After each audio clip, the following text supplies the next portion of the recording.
Alright guys, welcome back to another Raid Shadow Legends video. This is Ali Plays. And today we're going to be doing something a little bit different. You know, I really like playing this game, but there's a lot of things that you can say I hate about Raid Shadow Legends. So we're going to be going over that. So I'm going to do, I'm going to say the top 10, not top 10, but 10 things I hate in Raid Shadow Legends. And it's probably going to be a part 1. So if you guys want to see part 2, make sure you guys smash that like button.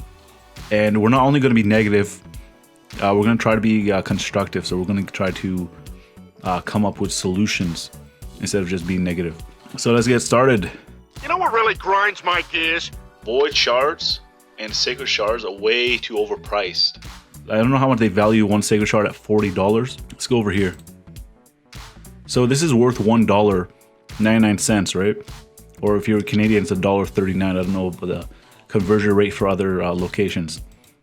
Void shards. Yeah, so if you get a void shard deal, most of the time they're like $40 for like 7, I think, or $37.99, something like that.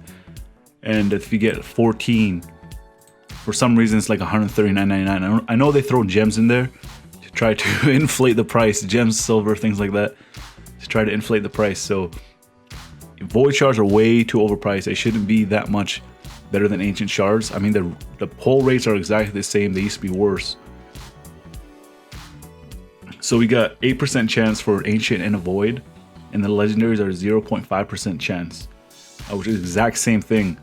So if we're looking at rares, void rares are way better than, not all of them, but there's Coldheart Bellower champions like Bulwark.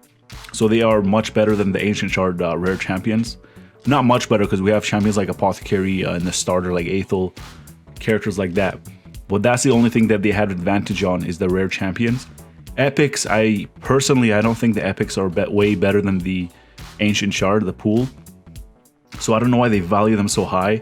And the same with the legendaries. The void legendaries are very, very hard to get, but they're not arguably the best legendaries in the game, because you have champions like Martyr in that pool, Dracomorph, Bad Alcazar, just to name a few. In this pool, you only have, in the Void Shard pool, you have, which champions? You have Sir Nicholas, you have Arbiter, which is technically is free to play, but you're gonna have to spend to actually get her, because you know, you gotta auto all the 20 dungeons, and yeah, you gotta do like 100 million damage on the clan boss on Nightmare. Most people are gonna be refreshing keys to do that. So 0.5% chance for both of them. And then the bad thing about void shards is that there aren't any sacred versions.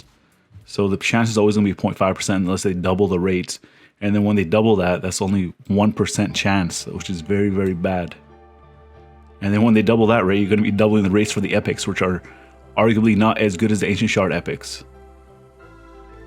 And then they always dilute the pool for the champions. And sacred shards, they value them at $40 for one, which is crazy overpriced. Overpriced considering they're only the 6% chance to get a legendary, and a 12% chance in double rates to get a legendary. So that comes on to number 2, that chances of pulling legendary champions are way too low, even on sacred shards. Sacred shards are way hard to get, and they're way too overpriced to be that low of a chance. So my solution to this is that they should make sacred shards always a 12% chance to get a legendary, and then on double rates they should boost it up to 25. I know it should be 24 if you want to double rate it, but I think they should make it a 25% chance. And I think that will be fair, because there are way too many legendary champions that are not even that good. And that brings me to number 3. Why are there legendary champions that are useless? So I think that players should always be happy when they receive a legendary champion, instead of extremely disappointed. Like, why are there champions like Shamrock in the game? I don't want to say anything about War Mother. Yeah, War Mother. I mean, one of my guildmates quit because he kept pulling War Mother. So obviously Plarium needs to rework a lot of champions. Yeah, so Plarium needs to rework a lot of champions, and I feel like they're very, very slow in doing that. They are very quick to nerf things. That's number 4. Plarium is so quick to nerf things and very slow at fixing things. Like, I understand that fixing things does not make them any money, but if the player base sees that the development or Plarium cares, then they'll be more happy to support the developers. Am I right? So let's go on to number 5. So packs are way too overpriced. Before, they used to give me this deal with 1 5-star chicken, or not 5, I mean not 1, I mean 5 of them instead of double. Now it's doubled. Now they're giving 10, and then they increased the value by $30, I guess. It was $69.99, and it's $9.99 for Canadian. Yeah, it's about $30. So they increased the price and added 5 more chickens on top of that. And why can't everybody have the same deals? So why must a person that spends, so let's say I bought this 6-star pack, $34.99 USD. So why would I get punished for buying it? I'm not going to get any of the lower, cheaper deals like these. Like these barely even pop into my account. And I'm not even a hardcore whale, and they don't even pop up in my account. And this deal, I feel like this deal is terrible as well. I feel like the brews and the arena tokens, because arena is very, very boring. We'll get into that very soon. And then the silver, they add that onto there. They overvalue it, and the 100% experience boost. So the only things that are good in this deal is 4 things. So you got the potion, the energy potion here. You got the 1 ancient shard, that's like 99 cents. You got the rank 4 chicken, and you got the clan boss key, which is worth 100 gems here. Ancient shards are actually valued at 30, something like 35 or 36 gems, because one time I purchased an ancient shard from the shop. This one, rookie pack, 99 cents. And then it didn't go through, so I thought that it didn't work, and then I did it again. And I still didn't get it. That's when the PC Clank still came out. So what I had to do is I had to close my whole game, open it, and when I opened it, or my inbox, I went to my inbox, and then I saw that I had 1 ancient shard, and I think they give you silver with it, I'm not sure, don't quote me on that. And then I also got gems instead of that ancient shard. So they gave me 35 gems, so that's how much they value it as. So again, why do people have to get punished for buying things from you guys, from the bonus packs? So that can actually make us go into this. So why is everything overpriced here? Like, do they want people to spend? Because it's like $100 right here for 4,200 gems. You can get a way better deal on their offers. I guess that makes sense, because they're trying to say that their offers are better value than what they have in the store. I mean, I don't know, man. So what I feel like they should do, allow the players to kind of like build their own deal. So if you get this deal, let's say you want to take out some brews, take out some of these, and the price automatically goes down. That'll be much better. Take the silver down. Like, how much would this be without the brews and the silver? I mean, gems are okay, I guess, if you need gems, but if you don't want gems, just take these out. Why can't they do that? And then the price goes down. It's kind of like a build your own bundle kind of thing. So that can work in terms of anything. They can let you take away anything else, and then the prices will go down. So they always overinflate their prices. And I believe everybody should always get the same deal. If you have 2 different offers, one for the big spenders on the right side, and everybody gets that, pops up for everybody. And then on the left side, it has one for people who don't want to spend that much, and it pops up to everybody. That would be amazing. So again, Plarium, you gotta reward the people who spend. A lot of games do that. They reward the players that spend money. They do not they do not try to milk them for more money. Like in the short term, you guys are going to be getting a lot of money, but in the long term, you're not. Especially with these crazy rates on these shards. So number 6, arena rewards are really, really bad. So the good thing about arena is that you get boosts. You get 20% HP attack plus 20% and defense plus 20%. That's tier bonuses, right? And then you get the gold tier chest. But you get this chest once a week, and the rewards are really, really bad. Like you get divine pieces, you get some gems. I think you get like 50 gems. So basically giving you 50 gems a week, if you can even pull the 50 gems. And then they give you sometimes an ancient shard, sometimes books, things like that. Why isn't the arena like clan boss? Why am I able to get a chest every single day that has a chance to have a sacred shard, has a chance to have a legendary skill book, things like that? So like these are way better. So they need to scale up the rewards for arena, or either make it more frequent. And let's go to the tournaments as well. Let's talk about tournaments. Number 7, tournaments. So I think that the top place finisher in tournaments, this is not a good example. Let's go back down. Let's go to the dragon tournament. No, the dragon tournament had good rewards. Let's go over here. All right, so I can't really show. What did I get? I think I got a legendary skill book. Okay, so I think that in tournaments, the top place finisher should be able to choose what they want from the list of prizes available. So this is the list of prizes available. And if I am top place, I should be able to choose. And then the person below me should choose what's left. And then the second place gets to choose what they want. So let's say the second place doesn't want the epic skill book, and they want I think it was 2 void shards. Personally, I would actually rather have the 2 void shards, considering how rare they are, Plarium. Even the skill books are rare, man. Everything's rare in this game.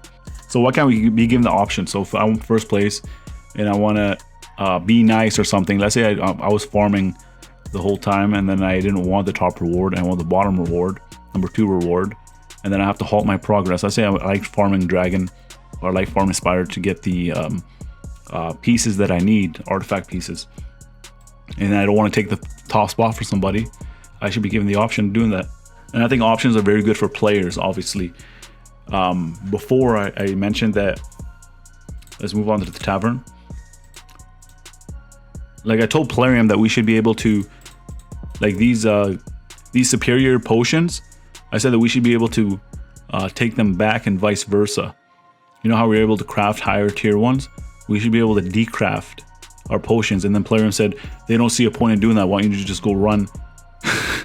Why don't you just go run the dungeon and then you can get it? Do they not realize that you can have a chance of just getting the lesser potions? Even if you're running the highest tier, the highest level dungeon, you're gonna might get lesser potions, or sometimes you might even get mystery shards or 1 brew, which is terrible. I mean, there are potions. Why not? Why can't we bring them back? Decraft them. You guys don't lose anything. So let's go to number 8. Events are boring. Why are all the events basically the same thing? Like we have either keep grinding. Like I know this whole game is about grinding, right? But why is every single event the same thing? It's really, really lazy. It's like copy and pasting whatever they did before and doing it again. I think that there should be cooperative events. Like there's a new boss that comes out, and so like a limited time, and the player base needs to collectively damage that boss. So they need to damage the boss, and the boss has a massive health pool. And the only way that we can kill the boss, if sometimes we might not be able to kill it, right? I'm saying the only way we can kill the boss is people actually play. So the player base need to collectively damage the boss, and for every threshold they reach, they all gain rewards. So everybody gets rewards. Even the players that don't do anything, they get rewards. I think that would be good.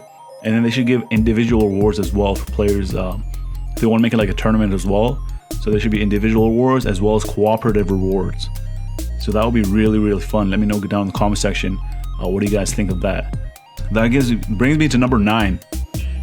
Plarium, give back to the player base. So whenever other games have reached top grossing in the App Store or the Google Play Store, anywhere, they always have celebrations. So like an example is, I don't know if you guys play this game, Dragon Ball Z Dokkan Battle, if you guys heard of it or not.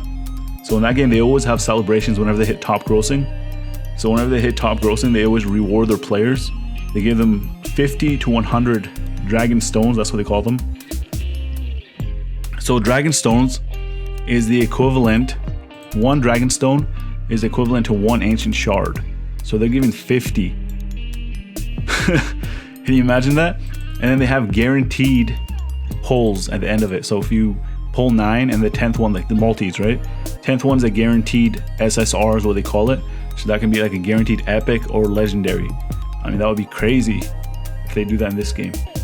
Like, why not? Like, you guys are not losing any money. It's pixels. So yeah, that's what they do in Dragon Ball Dokkan Battle. So yeah, it's equivalent to 50. So when they give you 50, you get, it's basically 50 ancient shards. They give 100. That's 100 ancient shards. And Plarium can't even do that. And number 10. So yeah, there is going to be a part 2. So make sure you guys hit that like button, and I will get the part 2 out as fast as I can. Number 10, this is the last one in this video, Faction Wars. Let's click on Faction Wars. Yeah, we got keys for Faction Wars. So they basically limit how much you can do in a day, but nobody even wants to do Faction Wars anyways. You know why they don't want to do Faction Wars? Player base knows why, but does Plarium know why? Because after stage 6, when you get to stage 7, the difficulty scales way too quickly. So it dramatically scales right after stage 7. So even when you get to the boss of stage 7, so let's say you're in stage 7 and you can beat the ads. So So I can probably bring in Gorgreb, clear the first 2 waves, and then once I get to the boss, it's like you're in stage 20 or something. Like way drastically increased. So I think it should gradually get harder over time. So when you get stage 8, stage 9, stage 10. So I think that stage 7 is basically the stage 14. It's what should it be. So it seems like the only way to beat these faction wars is to actually have legendary champions that can solo the stages or make it much easier. Champions like Valkyrie, Skull Crusher, these guys are very, very important now because they have counter. Martyr, champions like that, AoE, legendaries, Man-Eater, that's an epic void champion. So yeah, they're hard to get. That's the only way to beat faction wars. So Plarium, if you're watching this, you guys got to scale down faction wars. We want the game to do better. So there's a lot of ways that you can do that. If you guys just take some feedback from the player base, you guys can make the game much better. And hopefully we'll have a longer lifespan. And that, people, is what grinds my gears. So if you guys found this video entertaining, make sure you guys drop a like. And yeah, just drop a like so that Plarium can see this. If you guys get this video, let's go to 100 likes. Maybe Plarium can see it. Maybe we'll pop up for them. And if you guys are new to the channel and you'd like to see, I don't normally do rant videos. I don't feel like this is a rant video, even though I got kind of upset a bit. But yeah, I do Raid Shadow Legends content almost every single day. So make sure you guys subscribe. And while you're at it, make sure you guys hit the bell icon to let YouTube know you want to stay up to date on all my latest content. And as always, I want to thank you guys for watching. I'll see you guys in the next video.